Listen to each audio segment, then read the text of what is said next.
সকলোৰে লগত বিকাশৰ পথত উন্নত কৰিলৈ চাৰাই গানৰে তালে তালে নতুনৰ বতৰালৈ জনগোষ্ঠীৰ কাৰণে একেলগে আমি মান সন্মানেৰে ভাতৃত্ববোধেৰে জীয়াই থকাৰ কাৰণে এটা সুযোগ পাইছোঁ এই চুক্তিৰ দ্বাৰা। ইয়াত অসমৰ একো ক্ষতি নহয়, বড়োসকলৰ একো ক্ষতি নহয়, অনাবৰৰ একো ক্ষতি নহয়, কোনো জনগোষ্ঠীৰ একো ক্ষতি নোহোৱাকৈ ইমান সুন্দৰ এটা ৰেকৰ্ড কৰিছে অসম চৰকাৰ, ভাৰত চৰকাৰ মিলি। আমি ধন্যবাদ জনাইছোঁ। মাছুলৰ জিলিকি জিলিকে তিৰবিৰ চকু ঘৰে দুলনি উকা হৈ ৰোৱা আইৰ বুকু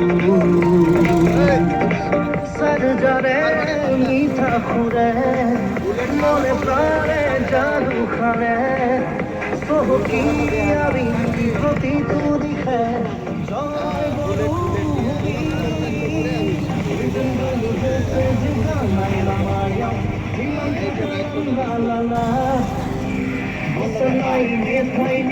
Gana gana